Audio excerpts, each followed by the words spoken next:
Non siete stato voi che parlate di libertà come si parla di una notte brava dentro i lupanari. Non siete stato voi nel vostro Parlamento di idolatri pronti a tutto per ricevere un'udienza. Non siete stato voi che comprate voti con la propaganda ma non ne pagate mai la conseguenza. Desha të komentoj sot ngjarjen në Texas, organizimin e atij eventi me karikaturist anti-islamik, aktin terrorist që e pasoi dhe pastaj faktin se fituesi i karikaturës më të goditur na rezulton një shqiptaro-amerikan me emër çuditshëm, Bosch Faustin, sigurisht është një pseudonim. Nuk dua të zgjatem me dënimin e terrorizmit, por dua të them dy fjalë lidhur me natyrën e evenimentit, më së gjitha. Mendoj se një eveniment i tillë nuk është ashtu siç pretendojnë organizatorët një eveniment në emër të lirisë së shprehjes. Mendoj se një eveniment i tillë më së shumti nxit urrëtitjen fetare, konfliktet fetare dhe me fuqinë që kanë sot media shpërthapet në gjithë botën me rrezikshmëri, pra do thoja. Këtë e vërteton edhe karikatura vet që ka bërë fituesi, ku paraqitet një Muhamet i egërsuar i cili thot ti s'mundet më vizatosh mua dhe ky i përgjigjet unë prandaj po të vizatoj, që është një lloj sfide që nxit konfliktin. Por njëkohësisht dhe vetë intervista e fituesit, e cila sipas mendimit tim është mjaft problematike. Ku e gjej problematikën?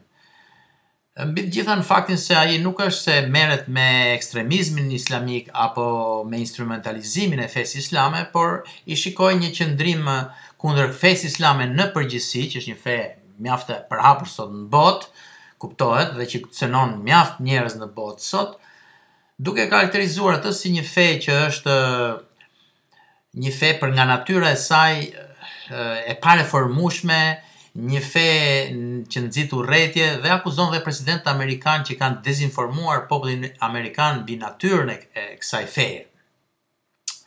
Më duket se është një intervistë që tregon edhe një padije nga ana e autorit, që nuk ka parasysh krejt historinë e feve dhe raportet e fesë me atë që mund të quhet pastaj pushteti toksor dhe njëkohësisht edhe me periudhën e shtetit laik.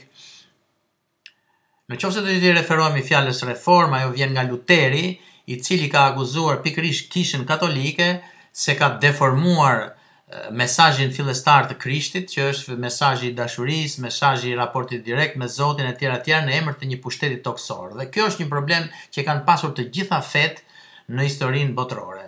Studiuesit thonë se edhe mesazhi i Muhametit në far kuptimi edhe ky është deformuar nga toksorët në vazhdimsinë e vet, sepse mesazhi i Muhametit ka qenë shumë më tepër hyjnor, ka qenë shumë më pak i lidhur me pushtetin dhe në kohën e vet ka qenë njëkohësisht edhe një mesazh që sillte shumë dashurinë e njeriu për njeriu, barazinë e njeriu me njeriu dhe ishte një mesazh që kishte edhe një karakter që kontestonte, si të thuash, pushtetin toksor dhe abuzimet e pushtetit toksor.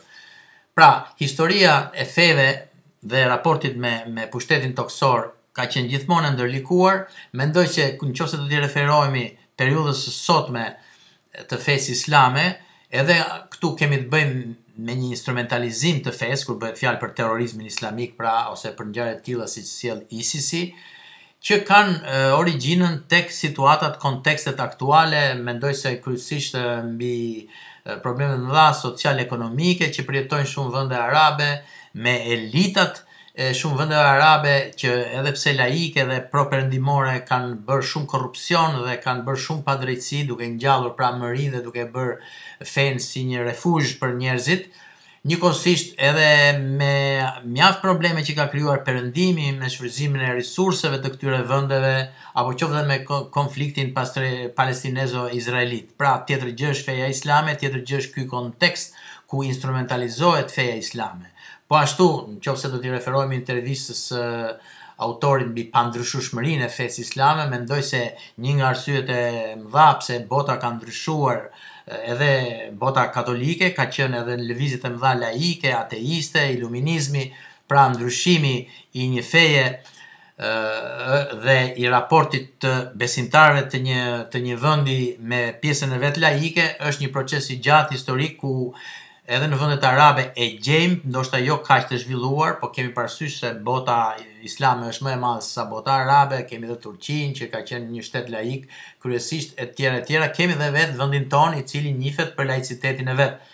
Pra mendoj se mesazhe të tilla që marrin në glob që demonizojnë një fe dhe i karakterizojnë natyrën e saj të pandryshueshme negative janë krejtësisht të dëmshme që nuk kanë vend në këtë botë që ka shumë probleme edhe kështu siç është.